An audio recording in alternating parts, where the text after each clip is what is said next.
Aku berteriak histeris di ruang kepala sekolah. Di depanku, polisi menunjukkan isi iPad kerja suamiku. iPad yang tak sengaja dibawa anakku yang berusia 5 tahun ke sekolah. Aku tak percaya, ternyata, pagi di rumah Melinda selalu dimulai dengan ritme yang sama. Aroma kopi hitam pekat menguar dari dapur, pertanda suaminya, David, sudah bangun. Melinda membuka matanya perlahan, melirik jam digital di nakas.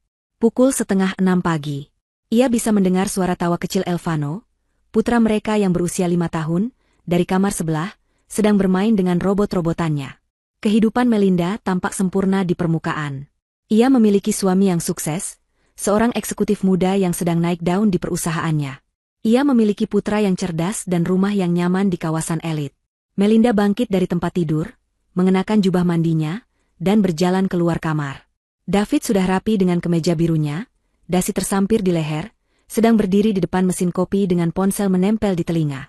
Wajahnya serius. Pastikan semua data sudah siap siang ini. Klien tidak mau menunggu. Ini proyek besar, jangan sampai gagal, ucapnya tegas pada seseorang di seberang telepon. Ia melirik Melinda sekilas, memberinya anggukan singkat sebagai sapaan pagi, lalu kembali fokus pada panggilannya. Melinda menghela napas. David selalu sibuk. Proyek besar itu sepertinya menyita seluruh perhatian suaminya selama sebulan terakhir. Ia melanjutkan langkahnya ke dapur, di mana Sumini, pembantu baru mereka, sedang menata sarapan dengan tangan sedikit gemetar. Sumini baru bekerja 2 minggu. Ia gadis desa yang lugu, dan tampak masih sangat gugup bekerja di rumah sebesar ini. Pagi, Ibu, sapanya pelan. Pagi, Sumini. Tolong siapkan bekal Elvano, ya. Roti isi coklat kesukaannya, kata Melinda lembut, mencoba menenangkan kegugupan Sumini. Baik, Ibu. Melinda kemudian bergegas ke kamar Elvano, membantunya mandi dan berganti seragam sekolah. Elvano, ayo cepat, nanti sarapan sama ayah. Di meja makan, suasana terasa formal. David sudah selesai menelepon, kini ia sibuk memeriksa sesuatu di iPad kerjanya yang berwarna perak gelap. Benda itu hampir tak pernah lepas dari tangannya. Elvano duduk di kursi tingginya, sibuk dengan tablet mainannya sendiri yang berwarna biru cerah, hadiah ulang tahunnya. David sesekali melirik putranya. Elvano, jangan main tablet terus sambil makan, tegurnya tanpa mengalihkan pandangan dari iPad miliknya. Iya, ayah. Sarapan berlangsung cepat.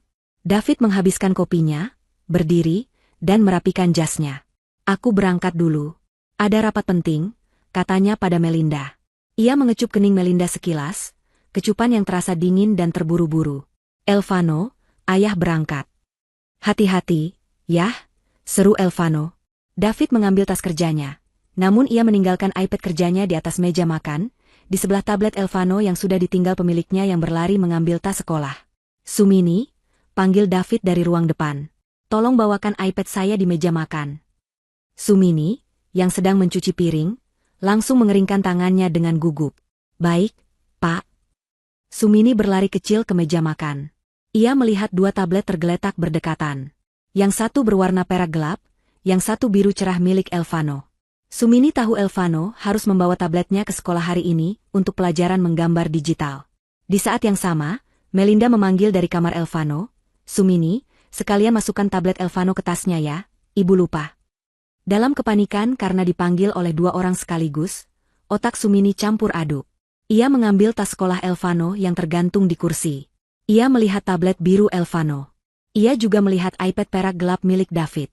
Ia harus memasukkan tablet Elvano, dan ia harus mengantarkan iPad David. Dalam sepersekian detik yang fatal, tangannya bergerak cepat. Ia mengambil iPad perak gelap milik David, mengira itu adalah tablet Elvano yang harus dibawa, lalu memasukkannya ke dalam tas ransel kecil bergambar dinosaurus itu. Kemudian ia mengambil tablet biru Elvano, dan berlari ke depan untuk memberikannya pada David. David mengambil tablet biru itu tanpa melihat. Kenapa warnanya jadi biru? Gumamnya bingung, tapi ia tidak punya waktu untuk berpikir. Ia memasukkannya ke tas kerja dan langsung melesat pergi dengan mobilnya. Sumini kembali ke dapur, merasa lega tugasnya selesai, tidak menyadari kesalahan besar yang telah ia lakukan. Melinda keluar kamar sambil menggandeng Elvano. Sudah siap, sayang? Tabletnya sudah di tas? Sudah. Ibu, seru Elvano riang. Melinda mengantar Elvano ke sekolah TK-nya. Semuanya berjalan normal. Ia mencium putranya, melihatnya berlari masuk ke kelas. Lalu ia pulang. Siang itu, Melinda menghabiskan waktu merapikan beberapa pekerjaan rumah. Ia merasa tenang. Rumah itu sunyi, hanya terdengar suara Sumini yang sedang menyetrika di ruang belakang. Tepat pukul 1 siang, saat Melinda baru saja selesai makan siang, telepon genggamnya berdering. Nama yang tertera adalah Sekolah Elvano. Melinda mengerutkan kening. Tumben sekali sekolah menelepon. Ia mengangkatnya. Halo, selamat siang, dengan Ibu Melinda di sini. Suara di seberang terdengar tercekat dan panik. Itu suara Ibu Guru Ranti, wali kelas Elvano. Ibu Melinda. Ibu, mohon cepat segera datang ke sekolahan. Jantung Melinda langsung berdebar. Ada apa, Bu? Apa Elvano jatuh? Dia baik-baik saja? Elvano baik-baik saja, Bu, jawab Ibu Ranti, namun suaranya terdengar gemetar, seolah menahan tangis. Tapi, ada hal sangat penting. Mohon Ibu segera datang. Sekarang. Telepon ditutup. Melinda membeku. Ada hal sangat penting. Suara guru itu terdengar ketakutan. Tanpa mengganti baju rumahnya, Melinda menyambar kunci mobil dan berlari keluar. Pikirannya kosong kecuali rasa panik yang mencekik. Apa yang terjadi pada Elvano? Melinda menginjak pedal gas lebih dalam dari yang seharusnya. Jantungnya berdebar kencang, memukul-mukul rongga dadanya seperti genderang perang. Pikiran terburuk melintas silih berganti. Elvano kecelakaan di area bermain. Elvano diculik. Elvano sakit parah. Suara Ibu Guru Ranti yang panik dan gentar terus terngiang di telinganya. Ada hal sangat penting. Kalimat itu menggantung di udara, penuh dengan makna mengerikan yang tidak bisa ia tebak. Ia mencoba menelepon David, ingin memberitahu suaminya, tapi panggilannya langsung masuk ke kotak suara. Tentu saja, sedang rapat proyek besar, pikirnya getir. Jarak rumah ke sekolah yang biasanya hanya memakan waktu 15 menit terasa seperti selamanya. Lampu lalu lintas seolah berkonspirasi untuk menahannya. Melinda mencengkeram setir begitu erat, hingga buku-buku jarinya memutih. Ia memarkir mobilnya dengan sembarangan di depan gerbang sekolah, tidak peduli teguran satpam, dan langsung berlari masuk ke lobi. Lobi sekolah yang biasanya ramai dengan celoteh anak-anak kini sepi. Jam pelajaran masih berlangsung. Resepsionis sekolah, Mbak Ayu, yang biasanya ramah dan murah senyum, kini menatapnya dengan wajah pucat dan penuh simpati. Ini bukan pertanda baik. Ibu Melinda, sapa Mbak Ayu pelan. Ibu sudah ditunggu. Di mana Elvano? Dia tidak apa-apa, tanya Melinda, napasnya tersengal. Elvano aman, Bu. Dia sedang bersama ibu kepala sekolah di ruang bermain, kata Mbak Ayu, tapi matanya menghindari tatapan Melinda. Mari, saya antar ibu. Bukan ke kelas. Ibu ditunggu di ruang rapat. Ruang rapat? Bukan UKS? Bukan ruang kelas? Firasat Melinda semakin buruk. Mbak Ayu mengantarnya menyusuri koridor administrasi yang sunyi. Setiap langkah terasa berat. Udara di lorong itu terasa dingin dan menyesakan. Mereka berhenti di depan pintu kayu berwarna coklat tua. Ruang rapat kepala sekolah. Mbak Ayu mengetuk pelan. Permisi, Ibu Melinda sudah datang. Pintu terbuka. Ibu kepala sekolah, seorang wanita parubaya yang biasanya berwibawa, tampak sangat terguncang. Silakan masuk, Ibu Melinda. Melinda melangkah masuk. Dan dunianya seakan berhenti berputar.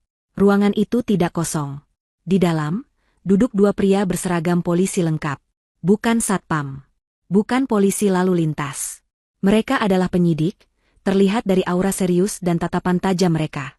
Jantung Melinda serasa copot. Kenapa ada polisi? Silakan duduk, Ibu, kata salah satu polisi, yang lebih tua, dengan suara berat dan tenang. Melinda duduk di kursi dengan kaki gemetar. Ia menelan ludah, tenggorokannya kering. Ada apa ini, Pak? Di mana anak saya? Saya mau bertemu Elvano sekarang. Tenang, Ibu Melinda, kata polisi yang lebih muda. Putra Anda, Elvano, aman. Dia ada di ruang sebelah, sedang menggambar. Dia tidak tahu apa yang terjadi. Melinda sedikit lega, tapi kebingungan kini mengambil alih. Lalu, kenapa ada polisi? Apa yang terjadi? Apa ini ada hubungannya dengan telepon dari Ibu Guru Ranti? Ibu Guru Ranti, yang juga ada di ruangan itu, duduk di sudut, tampak menunduk dan meremas-remas tangannya. Ia terlihat ketakutan. Polisi yang lebih tua, yang bernama Pak Herman, mencondongkan tubuhnya ke depan.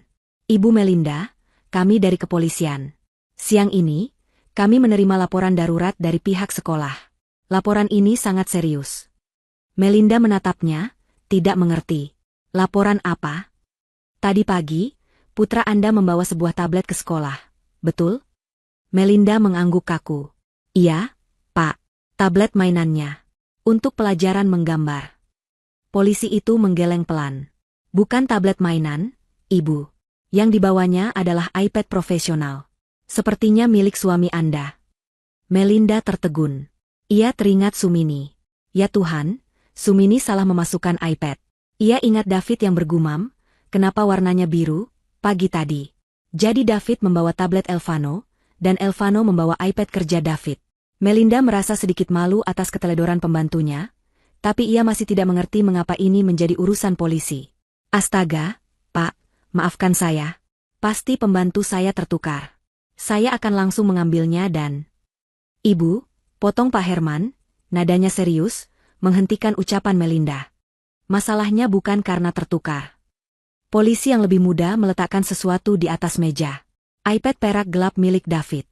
Layarnya menyala. Siang ini, Pak Herman melanjutkan ceritanya. Saat jam istirahat, Elvano ingin bermain game. Dia mencoba membuka iPad ini. Dia tidak tahu kata sandinya, jadi dia menekan tombol sembarangan. Entah bagaimana, dia berhasil membuka sebuah folder yang tidak terkunci. Dia pikir itu game baru. Dia menunjukkannya kepada Ibu Guru Ranti. Ibu Guru Ranti di sudut ruangan terlihat bergidik ngeri mendengar itu. Ibu Ranti melihat isinya, lanjut Pak Herman. Dan beliau langsung membawa iPad itu ke kepala sekolah, dan kami segera dihubungi. Melinda menatap iPad itu. Jantungnya mulai berdebar lagi, kali ini dengan ritme yang berbeda. Bukan panik karena keselamatan Elvano, tapi ketakutan akan sesuatu yang tidak ia ketahui. Apa-apa isinya, Pak? Tanya Melinda pelan.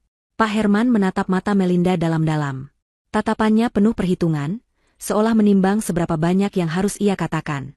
Ibu Melinda, kami dapat laporan dan telah menemukan sesuatu yang sangat mengerikan di dalam iPad suami Anda. Polisi itu menggeser iPad itu ke arah Melinda. Saat kami memeriksanya lebih lanjut, suara Pak Herman terdengar berat, kami menemukan bukti-bukti yang sangat mengganggu. Ini bukan sekadar data pekerjaan biasa. Ini adalah sesuatu yang jauh lebih gelap. Melinda menatap layar iPad itu. Kebingungan, rasa malu, dan ketakutan bercampur aduk. Apa yang dilakukan David?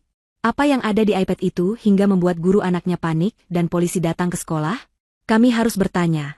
Ibu, kata Pak Herman, seberapa banyak yang Ibu ketahui tentang proyek besar yang sedang dikerjakan suami Anda? Tatapan Pak Herman menusuk tajam, menunggu jawaban. Proyek besar apa, Ibu? Melinda menggeleng bingung. Tenggorokannya tercekat. Saya tidak tahu, Pak. David tidak pernah membahas detail pekerjaan di rumah. Dia hanya bilang ini proyek properti yang sangat penting. Klien besar. Itu saja. Melinda menatap para polisi bergantian, rasa takutnya bercampur dengan pembelaan diri untuk suaminya. Apa yang David lakukan? Ini pasti salah paham. Dia orang baik. iPad itu mungkin diretas? Pak Herman menghela napas panjang. Ia menatap rekannya, yang mengangguk seolah memberi izin. Ibu Melinda, ujar Pak Herman, suaranya melembut, seolah mempersiapkan diri untuk menjatuhkan bom. Kami harap ini salah paham. Tapi apa yang kami temukan? Ibu harus melihatnya sendiri. Polisi yang lebih muda, Pak Indra, menggeser iPad itu lebih dekat ke Melinda. Putra Anda membuka folder ini. Namanya, Aset Klien. Melinda mengintip layar itu. Folder itu terbuka, menampilkan galeri foto. Jantungnya berhenti sesaat. Ia mengenali foto-foto itu. Itu bukan foto-foto properti klien. Foto pertama adalah gambar rumah masa kecilnya di Bandung, rumah peninggalan kakek neneknya. Foto berikutnya adalah sebidang tanah luas di puncak, milik keluarganya. Lalu foto-foto perhiasan. Ia mengenali kalung berlian yang selalu dipakai almarhumah ibunya. Ini. Bisik Melinda, tangannya terulur menyentuh layar, seolah tidak percaya. Kenapa foto-foto harta keluarga saya ada di sini? Teruslah lihat, Bu, kata Pak Indra pelan. Melinda menggeser layar. Di bawah foto-foto itu ada puluhan dokumen yang sudah dipindai. Ia membuka satu. Surat kuasa. Tertulis bahwa ayahnya, almarhum Pak Hendrawan, memberikan kuasa penuh kepada David untuk mengelola semua aset tersebut. Mata Melinda membelalak. Ia melihat tanggal surat itu. Tanggalnya dibuat 3 bulan setelah ayahnya meninggal dunia. Tidak.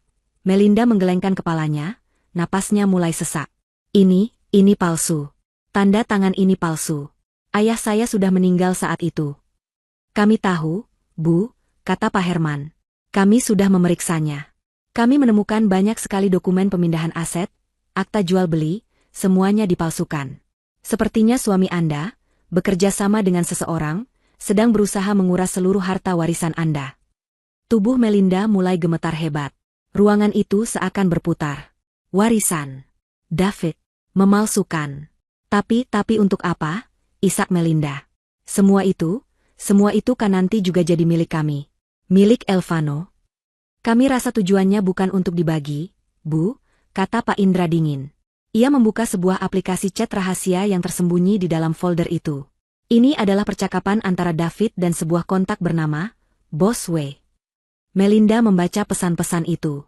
David, Bos, semua aset sudah terdata. Dokumen warisan palsu sedang diproses oleh notaris kita. Bos W, bagus. Pastikan istrimu tidak curiga sedikitpun. Dia adalah ahli waris tunggal. Setelah semua pindah nama, dia tidak boleh jadi penghalang. David, tenang, Bos. Melinda percaya penuh padaku. Dia terlalu polos untuk mengerti permainan ini. Dia masih mengira kematian ayahnya murni kecelakaan. Kecelakaan. Dunia Melinda runtuh. Ayahnya meninggal setahun yang lalu. Rem mobilnya blong di jalan menurun dan masuk ke jurang. Polisi menyatakannya kecelakaan murni. Tapi David tahu itu bukan kecelakaan. Tidak mungkin. Ada lagi, Bu, kata Pak Herman, suaranya terdengar berat menahan amarah. Ini yang membuat Ibu Guru Ranti menelepon kami. Pak Indra membuka satu folder terakhir di dalam aset klien. Nama foldernya adalah Finalisasi. Isinya hanya satu foto dan satu pesan suara. Foto itu adalah foto Melinda. Dirinya sendiri. Sedang tertidur pulas di ranjangnya. Foto itu diambil dari jarak dekat. Diambil diam-diam. Melinda merasa mual luar biasa. Kapan David mengambil foto ini? Lalu Pak Indra memutar pesan suara itu. Itu suara David, berbicara kepada Bos W. Bos, target sudah difoto. Kapan kita eksekusi?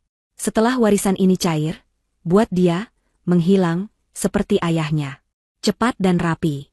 Kita buat seolah-olah dia depresi karena merindukan ayahnya, lalu bunuh diri. Tidak. Melinda menjerit. Jeritan itu bukan jeritan kaget. Itu adalah jeritan histeris penuh kengerian dan rasa sakit yang tak tertahankan. Ia mencengkeram kepalanya. Pria yang tidur di sebelahnya setiap malam. Pria yang menjadi ayah dari anaknya. Pria yang memeluknya saat ia menangisi kematian ayahnya. Pria itu yang membunuh ayahnya. Dan pria itu akan membunuhnya. Dia membunuh ayahku. Melinda meraung, air matanya mengalir deras. Dia mau membunuhku. Ya Tuhan. David, kenapa? Ibu kepala sekolah dan Ibu Guru Ranti melompat kaget.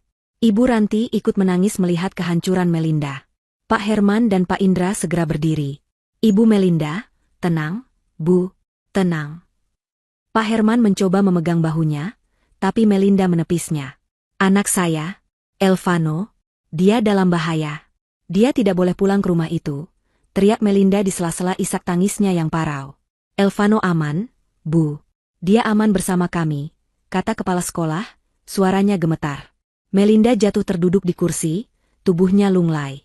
iPad itu kini terasa seperti kotak Pandora yang telah melepaskan iblis ke dalam hidupnya. Semua kebahagiaannya, pernikahannya, cintanya, ternyata hanyalah kebohongan besar. Sebuah skenario mengerikan untuk merampas harta sekaligus nyawanya. Suamiku seorang pembunuh. Bisiknya pada dirinya sendiri, berulang-ulang. Pak Herman berjongkok di depannya. Ibu Melinda, dengarkan saya. Kami tahu ini berat. Sangat berat. Tapi kami membutuhkan bantuan Ibu. Ibu adalah korban, dan sekarang Ibu adalah saksi kunci kami. Melinda mengangkat wajahnya yang basah kuyup. Bantuan apa lagi? Tangkap dia. Tangkap David sekarang juga. Kami belum bisa, kata Pak Herman tegas. iPad ini bukti kuat. Tapi, Bos W, ini, yang kami duga adalah dalang utamanya, masih bebas. Kami curiga dia adalah Pak Wiratama, rekan bisnis lama ayah Anda.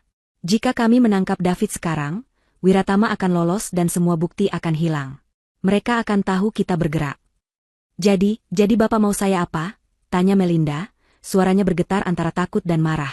Kami ingin Ibu pulang ke rumah, kata Pak Herman. Mata Melinda membelalak ngeri. Pulang? Ke rumah itu? Ke pembunuh itu? Bapak sudah gila. Dengarkan saya, Bu, kata Pak Herman. Ini satu-satunya cara menjebak mereka semua. Ibu harus pulang, dan bersikap seolah tidak ada apa-apa yang terjadi. Tidak. Saya tidak mau. Saya tidak bisa. Melinda mundur selangkah, menabrak dinding ruangan. Napasnya masih memburu, sisa-sisa histerianya masih mengguncang tubuhnya. Bapak tidak mengerti. Dia mau membunuh saya. Dia membunuh ayah saya. Bapak mau saya masuk ke kandang singa. Ibu Melinda, justru karena itulah kami meminta Ibu. Pak Herman berkata dengan nada tenang namun mendesak. David dan Wiratama mengira rencana mereka aman. Mereka tidak tahu kita memiliki iPad ini. Mereka tidak tahu kita tahu segalanya. Saat ini, Ibu adalah keuntungan terbesar kita. Keuntungan? Melinda tertawa pahit. Saya ini target, Pak, bukan umpan. Ibu tidak akan sendiri, Pak Indra menimpali, menunjukkan sebuah benda kecil seukuran kancing baju. Ini alat pelacak sekaligus penyadap suara. Selipkan di saku baju Ibu. Ada tombol darurat. Tekan selama 3 detik jika Ibu merasa dalam bahaya. Tim kami akan berada dalam radius 100 meter dari rumah Ibu. Kami akan menyamar sebagai tukang kebun, petugas listrik. Rumah Ibu akan diawasi 24 jam. Melinda menatap kancing kecil itu. Rasanya seperti memegang granat. Pikirkan putra Anda, Elvano, kata Pak Herman lagi, kali ini suaranya lebih lembut. Jika kita hanya menangkap David, Wiratama akan tetap bebas. Dia orang yang kuat. Dia bisa membalas dendam. Dia bisa mengincar Elvano. Tapi jika Ibu membantu kami, kita bisa menangkap keduanya. Kita bisa menjerat mereka dengan semua bukti. Kita bisa mengamankan masa depan Elvano selamanya. Nama Elvano adalah paku yang menancapkan Melinda pada kenyataan. Ketakutannya pada David sangat besar, tapi ketakutannya akan keselamatan Elvano jauh lebih besar. Jika Wiratama bebas, Elvano tidak akan pernah aman. Melinda mengatupkan rahangnya, menghapus sisa air matanya dengan kasar. Ia menatap Pak Herman. Apa yang harus saya lakukan? Pak Herman mengangguk, terlihat lega. Pulanglah. Jika David bertanya tentang iPad, katakan saja sekolah menelepon karena iPad-nya tertukar, dan Ibu sudah mengambilnya. Katakan Ibu tidak membukanya karena terkunci. Sederhana saja. Bagaimana dengan Elvano? Tanya Melinda. Dia yang membukanya. Dia bisa saja bicara. Kami sudah mengurusnya, kata Ibu kepala sekolah, akhirnya angkat bicara. Saya dan Ibu guru Ranti sudah berbicara dengan Elvano.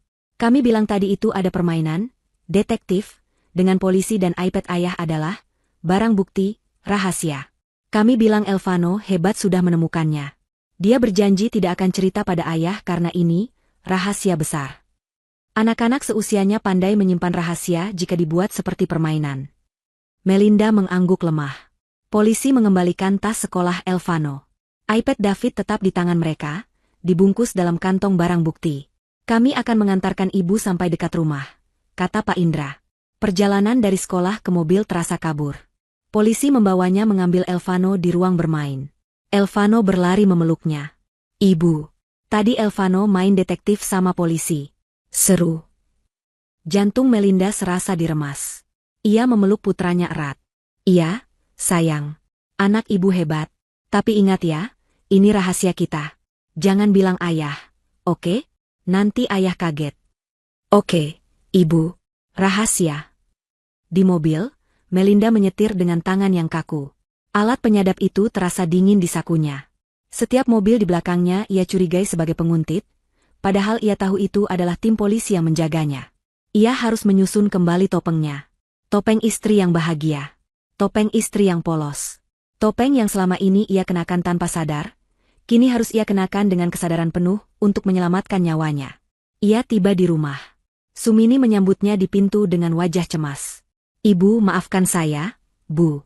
Tadi Pak David menelepon, marah-marah karena iPad-nya tertukar. Dia mencari iPad kerjanya. Maafkan saya, Bu.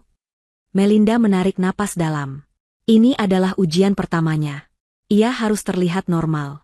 Sudah, tidak apa-apa, Sumini. Tadi sekolah menelepon. iPad-nya memang tertukar. Ini, tablet Elvano, katanya sambil menyerahkan tablet biru itu. Saya sudah ambil iPad Bapak di sekolah. Syukurlah, Sumini terlihat lega. Melinda membawa Elvano ke kamarnya.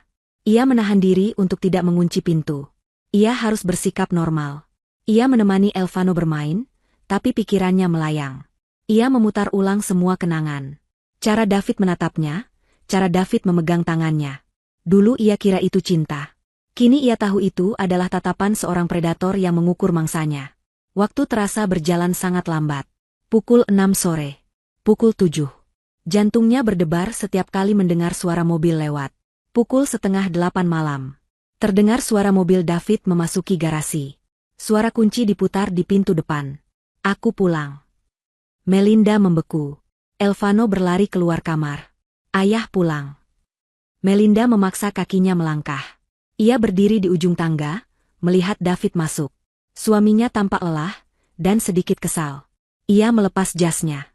David memeluk Elvano, lalu menatap Melinda. Sayang, aku pulang. Ia berjalan ke arah Melinda, menaiki beberapa anak tangga, dan mengecup keningnya. Kecupan itu terasa seperti es kering yang membakar kulit Melinda. Ia harus menahan diri sekuat tenaga agar tidak bergidik ngeri, atau mendorong pria itu menjauh. Kamu dari mana saja? Tanya David. Aku telepon siang tadi tidak diangkat. Maaf, Mas. Tadi aku di sekolah Elvano. Jawab Melinda, berusaha agar suaranya tidak bergetar. David mengambil tas kerjanya, membukanya, dan mengeluarkan tablet biru Elvano dengan kesal. Sumini itu benar-benar ceroboh. Seharian aku tidak bisa kerja. Proyekku bisa berantakan. Mana iPadku? Ada di kamar, Mas. Tadi aku ambil di sekolah, kata Melinda. Memangnya sekolah menelepon? Tanya David sambil berjalan menuju kamar mereka. Melinda mengikutinya. Iya. Tadi guru Elvano meneleponku. Bilang iPad-nya tertukar. David berhenti di depan pintu kamar. Ia berbalik menatap Melinda. Matanya yang biasanya hangat, kini terasa dingin dan penuh selidik. Melinda merasa tubuhnya menegang. Oh ya, kata David. Cuma itu? Aku dengar kamu panik sekali tadi di telepon resepsionis. Melinda menelan ludah. Bukan panik, Mas. Kaget saja. David tersenyum. Senyuman yang dulu membuat Melinda jatuh cinta, kini terlihat seperti seringai iblis. Sayang, katanya lembut, sambil melangkah mendekat dan membelai pipi Melinda. Aku dengar ada masalah di sekolah Elvano. Kamu tidak apa-apa. Melinda menatap mata suaminya. Mata seorang pembunuh. Ia memaksa bibirnya untuk tersenyum. Ah, tidak apa-apa, Mas. Cuma Elvano sedikit demam tadi di sekolah. Tapi sekarang sudah baikan, kok. David terus menatapnya selama beberapa detik yang terasa seperti selamanya. Lalu ia mengangguk. Baguslah kalau begitu. Aku mau mandi. David masuk ke kamar mandi. Begitu pintu tertutup, Melinda bersandar ke dinding, kakinya lemas. Ia baru saja berhasil melewati kebohongan pertamanya. Permainan kucing dan tikus baru saja dimulai. Malam itu adalah malam terpanjang dalam hidup Melinda.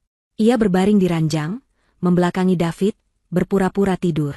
Setiap tarikan napas suaminya di sebelahnya terdengar seperti desisan ular. Udara di kamar yang berpendingin ruangan terasa menyesakan, seolah ia sedang dikubur hidup-hidup. Alat penyadap kecil di saku piyamanya terasa panas, seperti bara api yang mengingatkannya pada kenyataan pahit. Ia sendirian, berbaring di sebelah pria yang telah membunuh ayahnya dan kini merencanakan kematiannya. Ia memejamkan mata, tapi tidur tidak kunjung datang.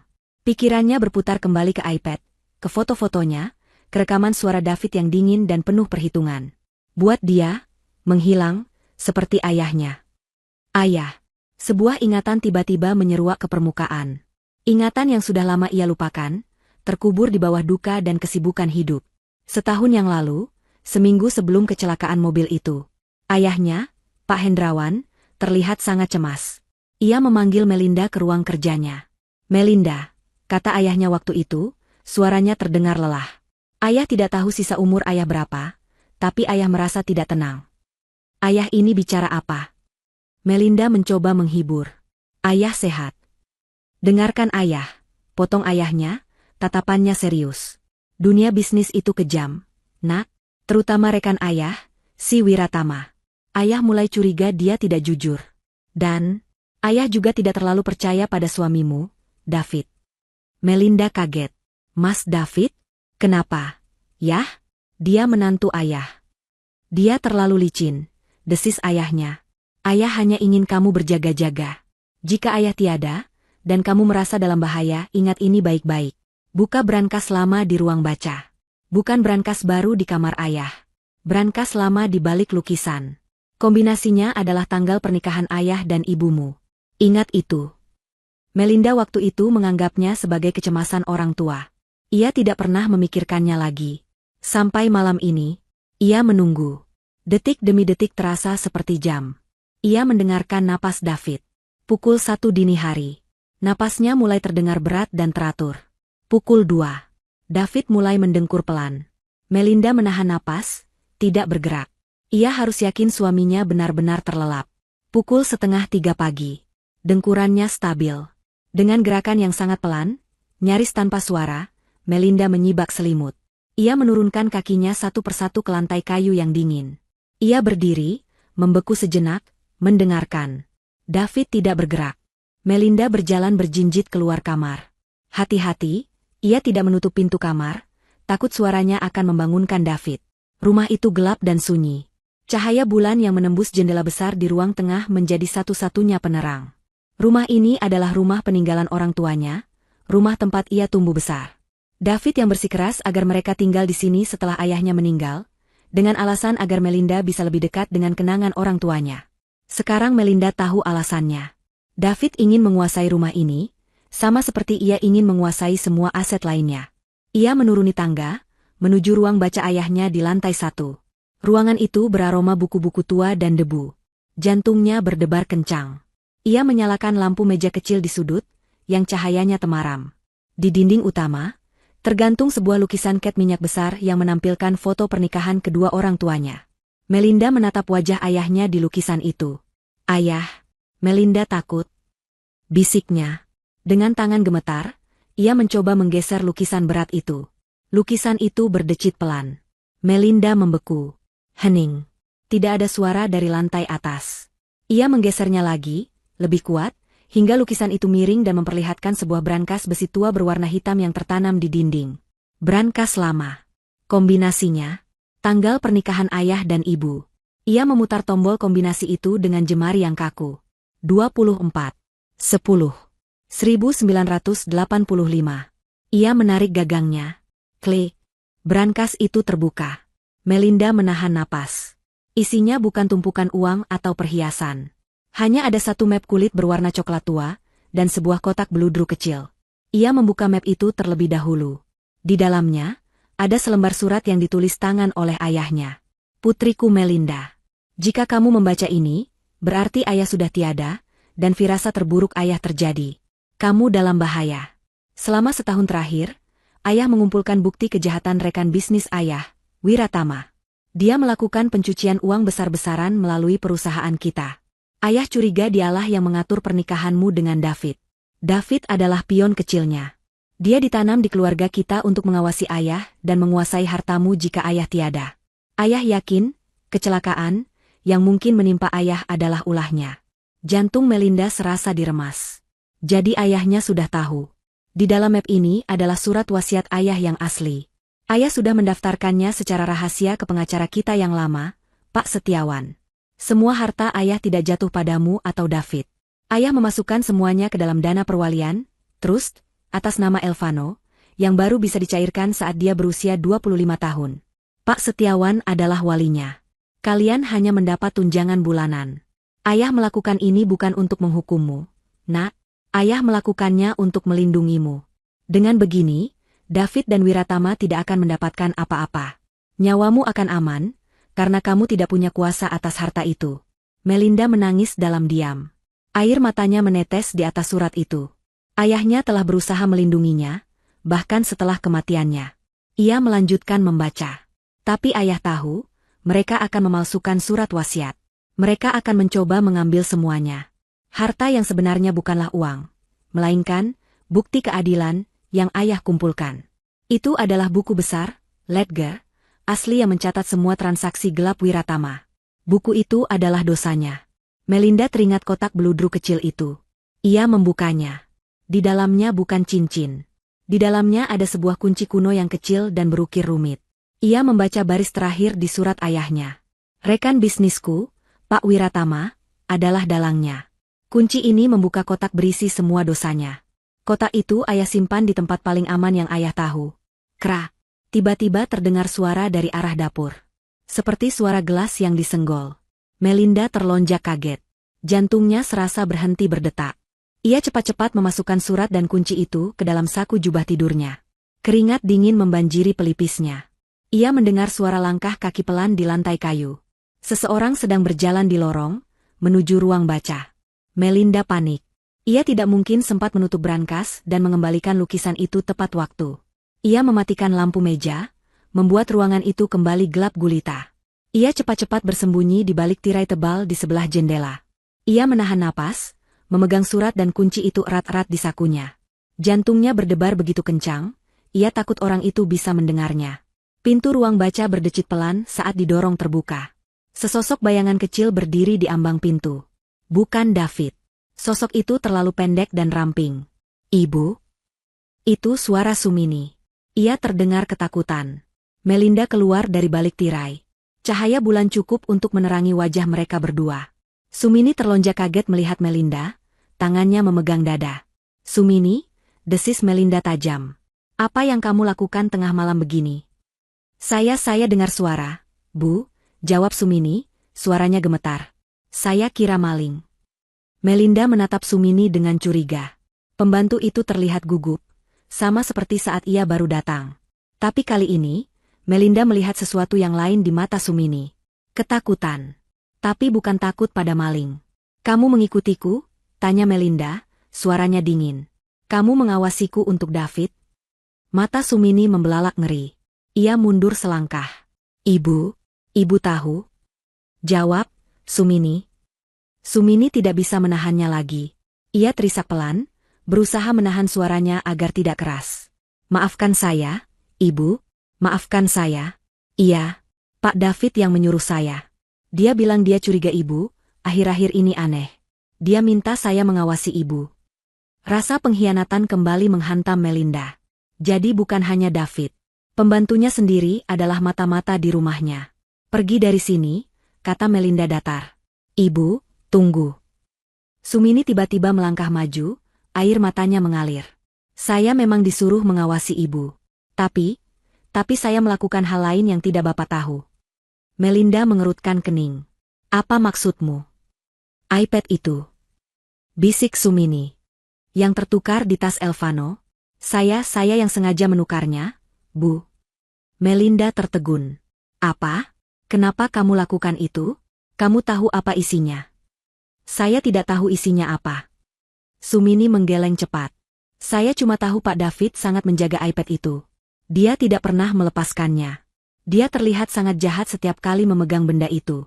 Saya benci dia, Bu. Kebencian dalam suara Sumini begitu nyata. Ini bukan sekadar kegugupan seorang pembantu. Kenapa kamu membencinya? Tanya Melinda pelan. Sumini mengusap air matanya. Pak David juga menipu keluarga saya, Ibu. Setahun lalu, orang suruhan Pak David datang ke desa saya. Dia membeli tanah sawah satu-satunya milik bapak saya. Dia bilang untuk proyek perumahan. Dia janji bayarannya mahal. Tapi bapak saya yang buta huruf disuruh cap jempol di surat kosong. Tanah kami diambil, dan kami hanya dibayar 5 juta rupiah. Bapak saya syok, sakit-sakitan sampai sekarang. Saya cari kerja ke Jakarta, bersumpah akan cari keadilan.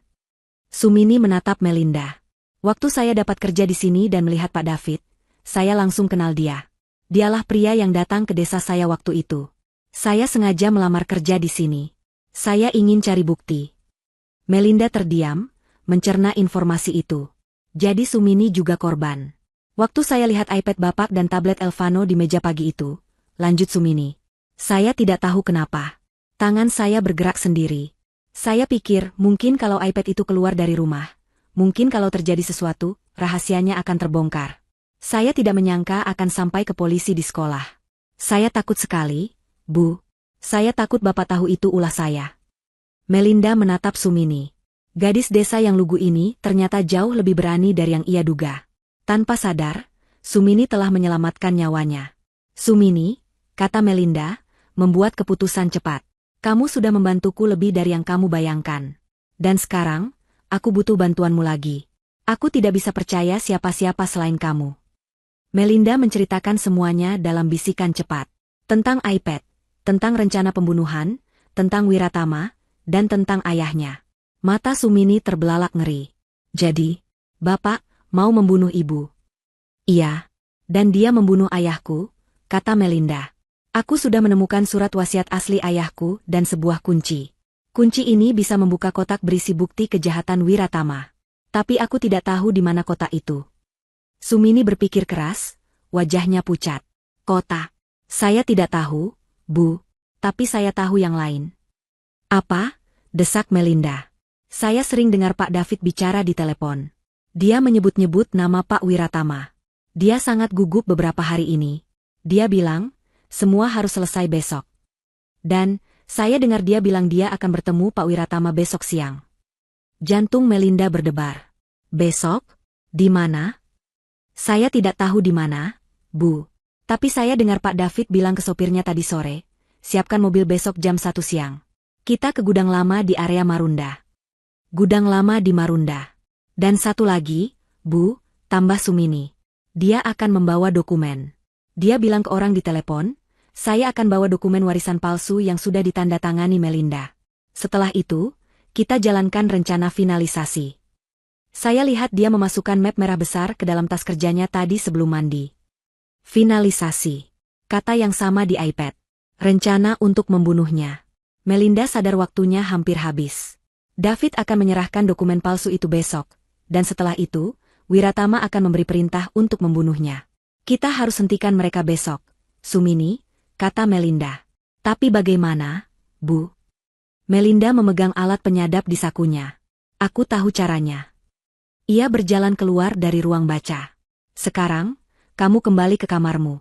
Bersikaplah seolah tidak terjadi apa-apa. Besok pagi, kamu harus bantu aku. Sumini mengangguk, masih gemetar tapi matanya menunjukkan tekad baru. Saya akan bantu ibu. Saya akan bantu memenjarakan orang jahat itu. Jantung Melinda serasa mau meledak saat ia berjalan berjinjit kembali ke kamar tidurnya.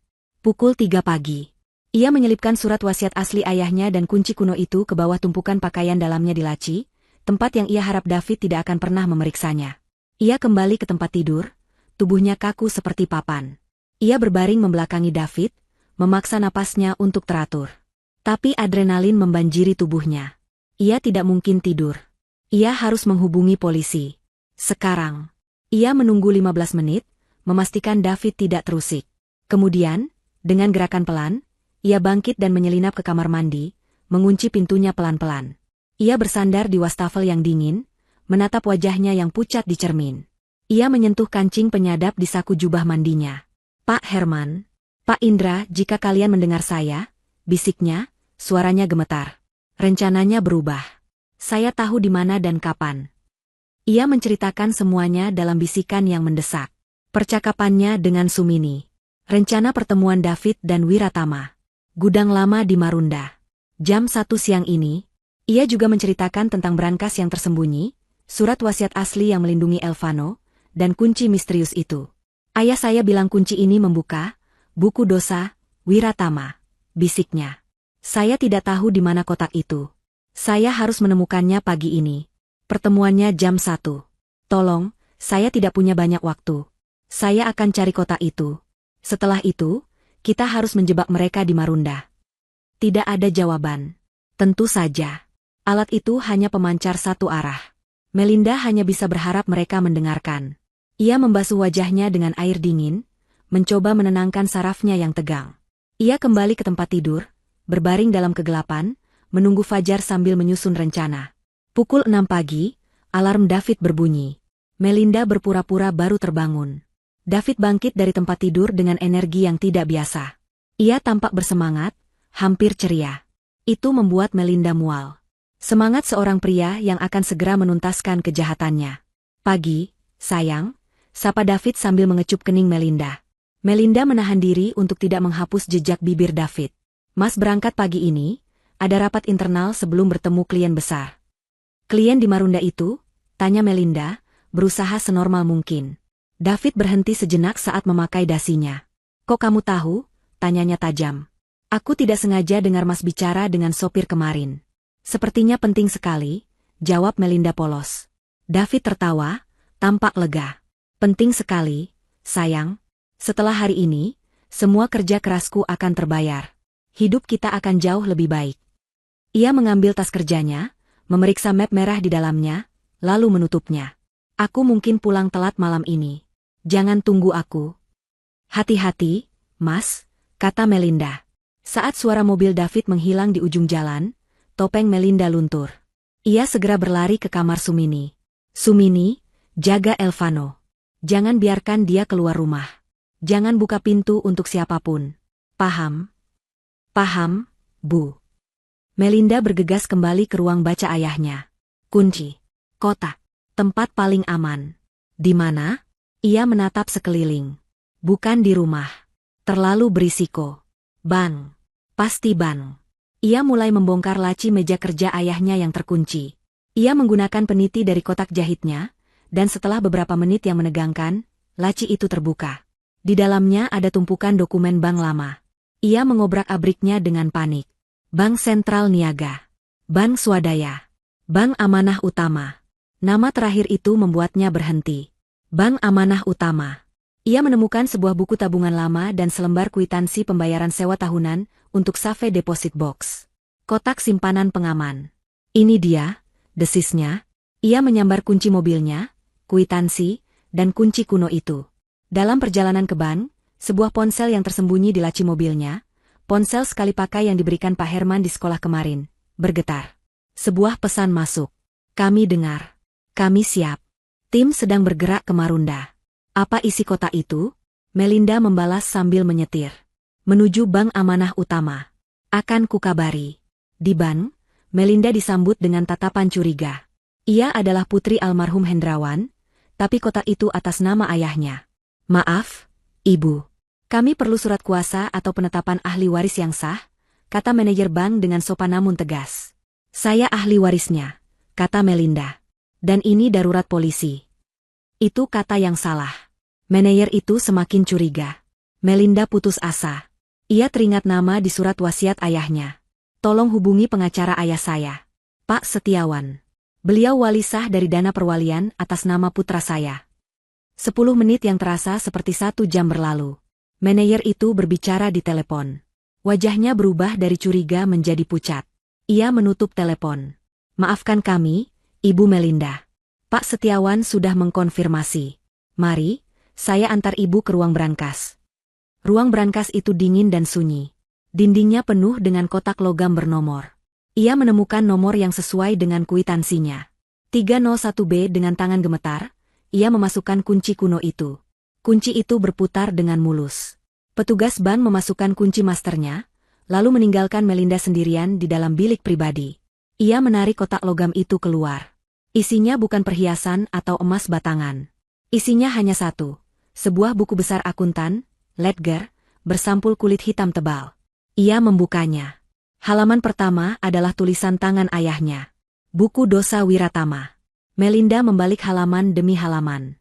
Isinya adalah catatan rinci yang rapi. Tanggal, nama perusahaan cangkang, nomor rekening di Swiss dan Singapura, jumlah uang yang masuk, jumlah uang yang keluar. Semuanya adalah transaksi gelap pencucian uang Wiratama yang dilewatkan melalui perusahaan ayahnya. Ayahnya telah mencatat semuanya. Dan di halaman-halaman terakhir, Melinda menahan napas. Ada catatan transfer besar ke beberapa rekening pribadi. Di sebelahnya tertulis, pembayaran untuk kecelakaan, H. H untuk Hendrawan. Ayahnya. Di bawahnya lagi, ada nama-nama lain. Nama penyidik polisi yang menangani kasus kecelakaan ayahnya. Nama dokter yang menandatangani laporan otopsi. Semuanya telah dibayar oleh Wiratama. Melinda cepat-cepat menutup buku itu. Tangannya gemetar hebat. Bukan karena takut, tapi karena amarah yang membara. Ia segera memotret beberapa halaman penting dengan ponselnya dan mengirimkannya ke Pak Herman. Pesan balasan datang seketika. Ya Tuhan, Ini cukup untuk menguburnya selamanya. Keluar dari bank sekarang. Bawa buku itu. Temui kami di Cafe House. Alamat menyusul. Melinda tidak pergi ke Cafe House. Ia punya rencana sendiri. Ia pergi ke tempat fotokopi 24 jam di dekat pasar. Ia membuat salinan penuh warna dari seluruh buku besar itu, memastikan salinan itu terlihat persis seperti aslinya, sampai ke sampul kulitnya yang usang. Ia mengirim pesan baru ke Pak Herman. Saya punya salinannya. Saya akan bawa salinannya ke Marunda. Buku yang asli terlalu berharga. Balasan datang. Jangan gila, Melinda. Ini terlalu berbahaya. Biar tim kami yang urus. Wiratama tidak akan percaya pada tim Anda, balas Melinda. Dia akan percaya padaku. Dia akan percaya pada keserakahan. Dia akan percaya jika ahli waris yang putus asa datang menawarinya, buku dosa, ini. Ini satu-satunya cara. Hening sejenak. Lalu balasan datang. Baik, kami pasang perlengkapan lengkap pada Anda. Datang ke titik kumpul 5 km sebelum Marunda. Pukul 12. Tepat. Melinda menyimpan buku besar asli itu di tasnya, dan memegang erat salinannya. Ia akan menemui pembunuh ayahnya. Gudang nomor 7 di Marunda berdiri terisolasi di ujung kompleks pelabuhan yang berdebu. Angin laut membawa aroma asin dan karat yang menusuk hidung.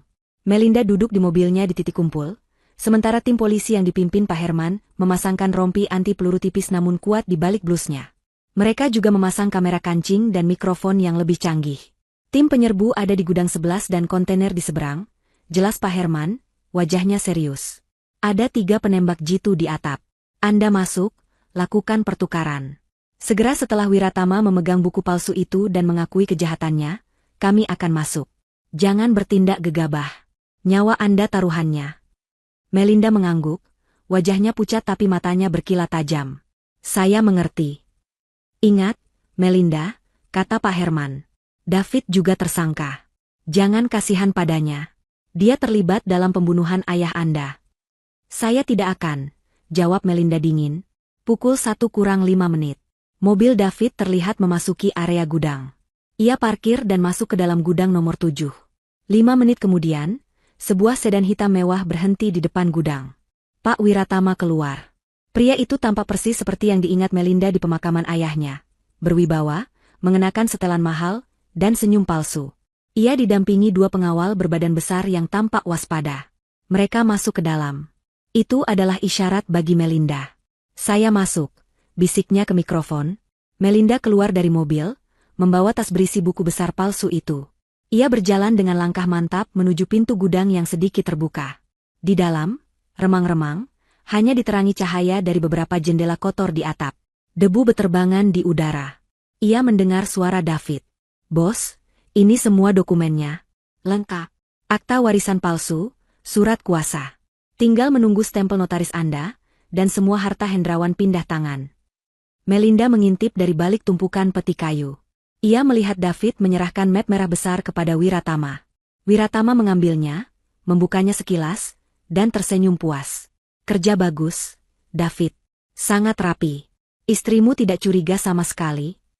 Tidak, bos. Dia terlalu bodoh dan polos, kata David sambil tertawa. Tawa itu menyayat hati Melinda. Dia masih percaya penuh padaku. Jadi, kapan bagian saya cair? Dan, kapan kita jalankan finalisasi? Saya sudah tidak sabar menyingkirkan dia. Wiratama tertawa. Tawa yang keras dan dingin, menggema di gudang itu. Bagianmu? Tentu saja. Kamu akan dapat bagianmu sekarang. Wiratama menjentikkan jarinya. 2 pengawalnya tidak bergerak ke arah pintu. Mereka berbalik dan serentak mengangkat pistol, mengarahkannya tepat ke dada David. Wajah David langsung pucat pasi. Senyumnya lenyap. Bos? Ini apa-apaan? Ini lelucon, kan? Apa aku terlihat sedang bercanda? Tanya Wiratama, senyumnya hilang, digantikan ekspresi dingin. Kamu pion yang berguna, David. Sangat berguna. Tapi kamu punya 2 kesalahan fatal. Kesalahan apa, bos? Saya sudah setia. David mengangkat tangannya, mulai gemetar. Pertama, kamu terlalu banyak tahu, kata Wiratama sambil melangkah mendekat. Kamu tahu aku yang mengatur kecelakaan Hendrawan. Kamu tahu aku memalsukan warisan. Kamu adalah jejak hidup yang harus kuhapus. Dan kedua, Wiratama menatap David dengan jijik. Kamu ceroboh. Kamu kehilangan iPad berisi semua data kita di sekolah anakmu. Bodoh. Nyaris saja menghancurkan semua rencanaku. Aku benci orang ceroboh. Tapi saya berhasil mengatasinya. Melinda tidak tahu apa-apa. Bela David, suaranya naik 1 oktav karena panik. Aku tidak mau ambil risiko, kata Wiratama. Setelah Melinda bunuh diri, polisi pasti akan menginterogasimu. Kamu tipe orang yang lemah, David. Kamu akan hancur dan mengaku. Lebih baik, aku buat skenarionya, suami istri tewas dalam perampokan yang gagal. Jauh lebih bersih. Tidak. Bos, tolong. Ampun. David jatuh berlutut. Habisi dia, perintah Wiratama datar. Para pengawal mengokang senjata mereka. David menutup matanya, pasrah menunggu kematian. Berhenti. Suara Melinda memecah ketegangan. Ia melangkah keluar dari balik peti kayu, berdiri tegap di tengah ruangan. Semua mata tertuju padanya. David menatapnya dengan mulut ternganga, seolah melihat hantu. Wiratama terkejut sesaat, namun cepat menguasai diri. Melinda? Kejutan yang manis sekali, kata Wiratama, matanya menyipit. Kamu datang untuk menyusul suamimu? Aku datang untuk menawar, Wiratama, kata Melinda, suaranya mantap dan dingin. Ia mengabaikan David yang masih berlutut. Menawar apa? Kamu tidak punya apa-apa. Dokumen yang kamu pegang itu palsu, kata Melinda. Itu hanya tumpukan kertas kosong. Wiratama mengerutkan kening, ia membuka lagi map itu. Benar saja. Kertas-kertas di dalamnya kosong. Ia menatap David dengan marah. Kamu menjebakku? Bukan dia, kata Melinda. Tapi aku. Melinda melempar tasnya ke lantai, di antara dirinya dan Wiratama. Ia menendangnya hingga terbuka, memperlihatkan buku besar bersampul kulit hitam. Mata Wiratama membelalak. Ia mengenali buku itu. Aku punya buku besar aslinya, Wiratama, kata Melinda. Buku dosa milikmu. Yang ini, isinya penuh. Lengkap dengan catatan pembayaranmu untuk membunuh ayahku. Keheningan di gudang itu terasa pekat dan berat. Selama beberapa detik, tidak ada yang bergerak. Wiratama menatap buku besar di lantai, matanya yang tajam dan penuh perhitungan kini berkilat oleh keserakahan yang tak terselubung. Buku itu, satu-satunya bukti yang bisa menghancurkannya, kini ada di hadapannya, dibawa oleh istri dari pionnya yang bodoh. David, di lantai, menatap bergantian antara Melinda dan Wiratama, otaknya yang panik berusaha mencerna pemandangan mustahil ini. Melinda, istrinya yang polos, ada di sini, menjebaknya, kamu. David megap-megap, suaranya tercekat. Melinda, kamu menjebakku? Melinda tidak memandangnya. Matanya terkunci pada Wiratama. Dia benar, Wiratama, kata Melinda, suaranya menggema di ruangan besar itu. Suamiku adalah pion yang bodoh. Tapi dia juga ceroboh. Dia meninggalkan iPad-nya, dan anakku yang berumur 5 tahun membukanya. Aku tahu segalanya. Rencanamu membunuh ayahku. Rencanamu membunuhku. Wiratama tertawa pelan. Tawa itu terdengar seperti kerikil yang digerus. Jadi begitu. Si anak kecil. Sungguh ironis. Ia melirik kedua pengawalnya, yang masih mengarahkan pistol mereka ke David. Turunkan senjata kalian dari dia, perintahnya. Targetnya berubah. Kedua moncong pistol itu kini beralih, mengarah lurus ke Melinda.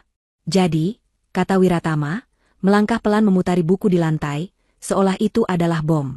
Kamu pikir kamu bisa datang ke sini, membawa buku itu, dan berjalan keluar hidup-hidup? Kamu pikir kamu bisa menawarku apa? Kebebasanku? Aku tidak menawarmu apa-apa, jawab Melinda, jantungnya berdebar kencang di balik rompi anti peluru, tapi ia menahannya agar tidak terlihat. Aku hanya ingin kamu tahu, buku ini ada, dan kamu tidak akan pernah memilikinya. Oh, aku akan memilikinya, desis Wiratama. Dan aku akan memilikimu. Ia memberi isyarat pada pengawalnya. Ambil bukunya. Habisi mereka berdua. Ini adalah momen yang ditunggu polisi. Di ruang kontrol, Pak Herman berteriak, dia memberi perintah membunuh. Itu rekamannya. Serbu.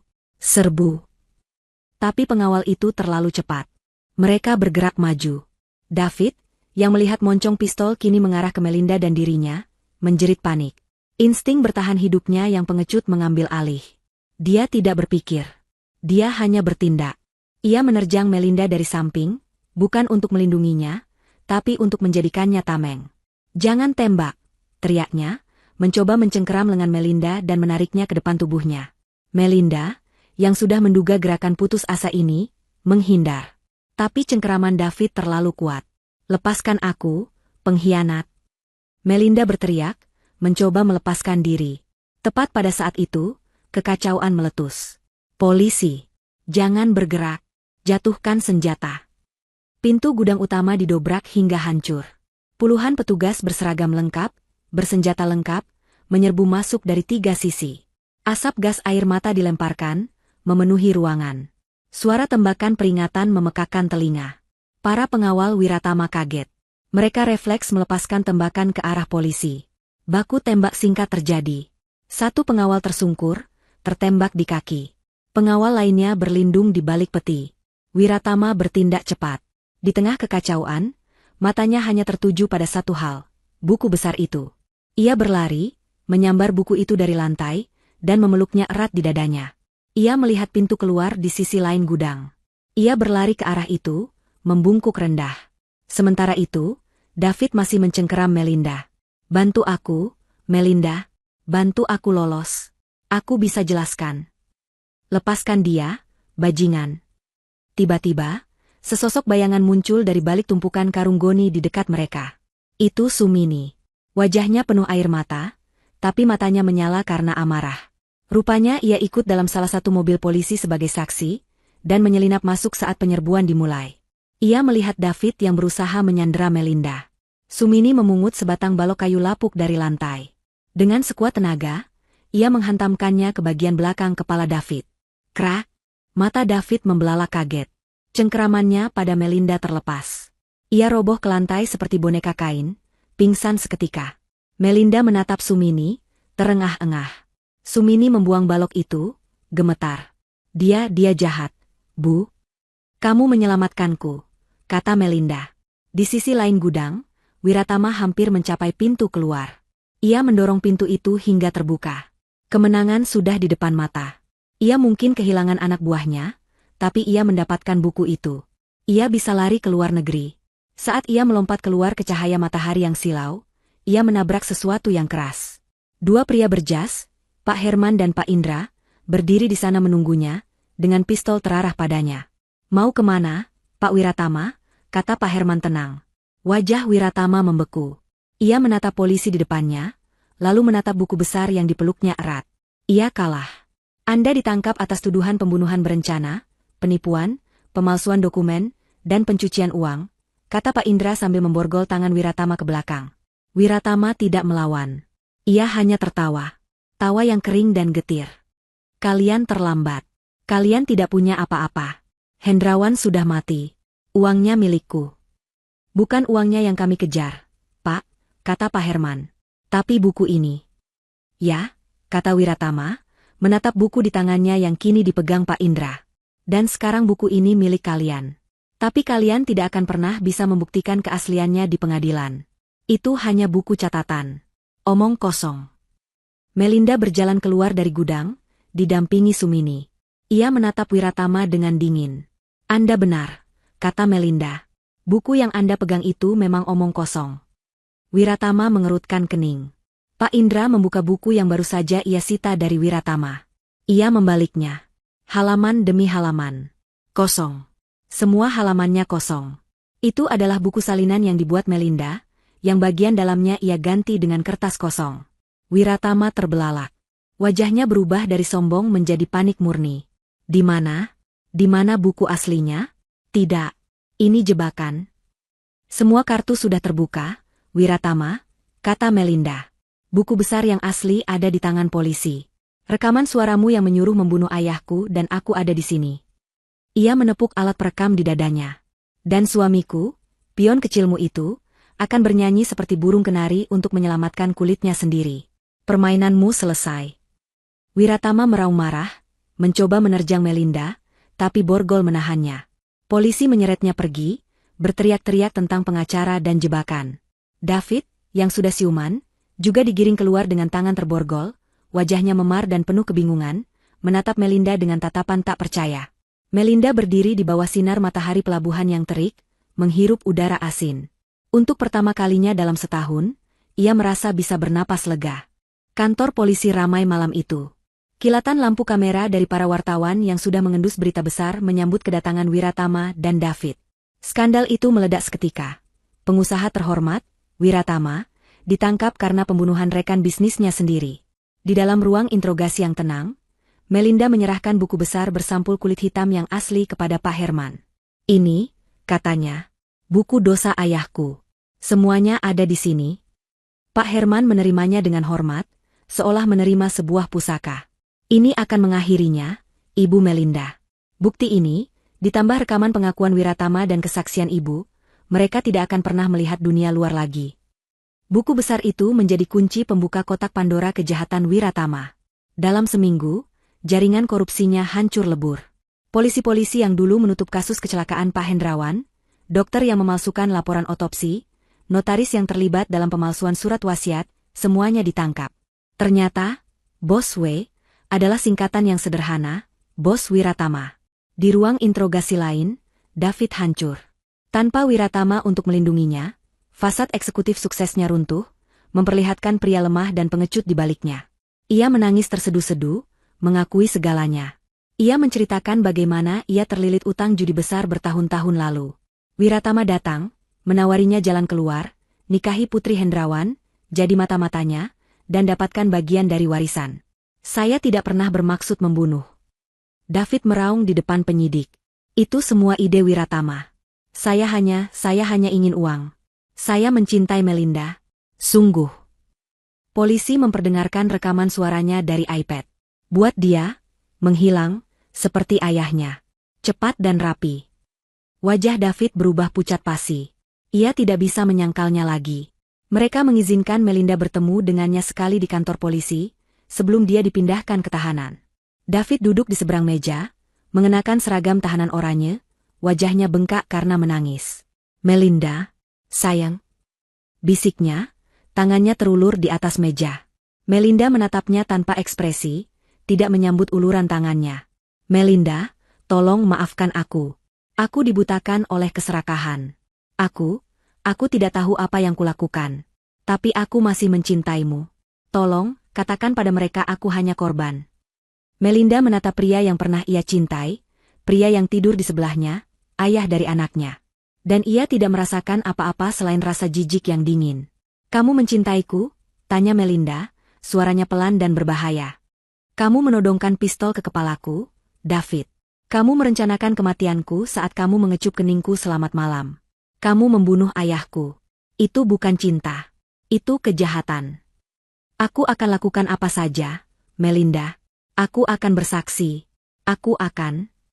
Kamu akan membusuk di penjara, David, potong Melinda. Ia berdiri. Selamat tinggal. Setahun kemudian. Rumah besar peninggalan orang tua Melinda kini terasa hangat.